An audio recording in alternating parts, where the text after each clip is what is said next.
بسم اللہ الرحمن الرحیم۔ Welcome to my channel Urdu make 2۔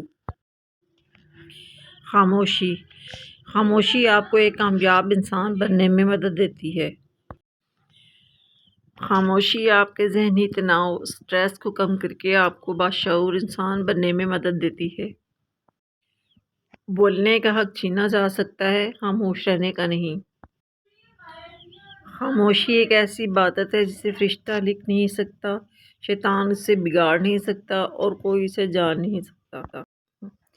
خاموش رہنا بہت مشکل ہے، لیکن خاموشی بہترین انتقام ہے۔ خاموشی بھی ایک عظیم نعمت ہے، خاص طور پر اس وقت جب اختلافات زیادہ ہوں، آوازیں بلند ہوں، علم کی کمی ہو اور دلیل کی کوئی اوقات نہ ہو۔ خاموشی کسی کو بتانے کا یہ سب سے بہترین طریقہ یہ ہے کہ آپ نے اچھا نہیں کیا۔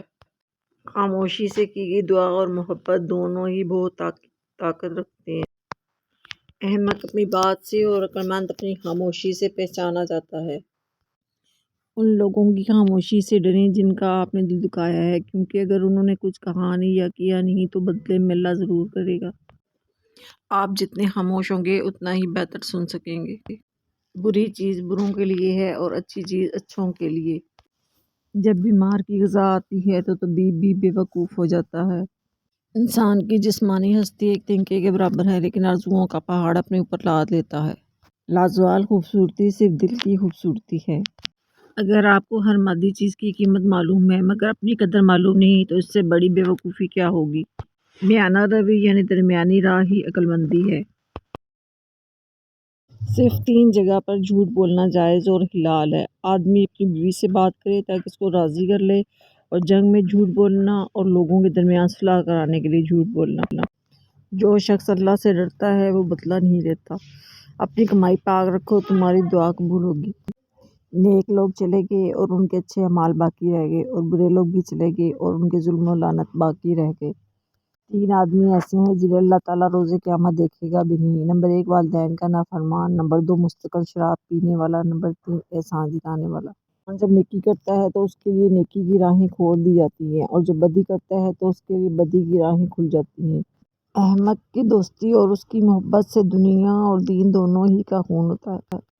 اس دنیا میں کوئی خزانہ سانپ کے بغیر، اور کوئی پھول کانٹے کے بغیر، اور کوئی خوشی غم کے بغیر نہیں ہے۔ دعوت کی وجہ سے آپ کے ہاتھ میں مال نہ رہے تو خدا کی مہربانی آپ کو برباد نہ ہونے دے گی۔ کھانے کا گرا ہوا ٹکڑا دسترخوان سے اٹھا کر کھانا اولاد میں خوبصورتی، رزق میں برکت اور تکبر ختم کرتا ہے۔ اللہ تعالیٰ ایسے شخص کو اپنے عرش کے سائے میں جگہ دے گا جس نے تنہائی میں اللہ کا ایسے ذکر کیا کہ اس کے آنسو جاری ہو گئے۔ حلال لقمے کے منہ میں آنے سے عبادت کا رجحان پیدا ہوتا ہے۔ حضور پاک صلی اللہ علیہ وسلم نے فرمایا، قیامت کے دن میرے نزدیک ترین وہ لوگ ہوں گے جو سب سے بڑھ کر مجھ پر درود بھیجتے تھے۔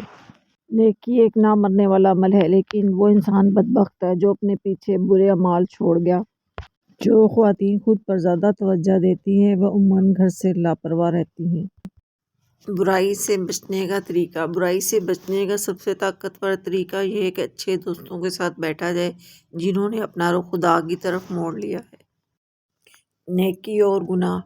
ایک وقت آنے والا ہے جب لوگ نیکی پر شرم اور گناہ پر فخر کریں گے۔ آزمائش اور مشکلات۔ کچھ آزمائشیں اور مشکلات ایسی بھی ہوتی ہیں جن کے ختم ہونے پر انسان کو احساس ہوتا ہے کہ زحمت نہیں بلکہ رحمت کا باعث تھی۔ انصاف کی ایک گھڑی 60 سالوں کی عبادت سے بہتر ہے۔ جو مومن لگاتار بیمار ہے اس کو بخش دیا جاتا ہے۔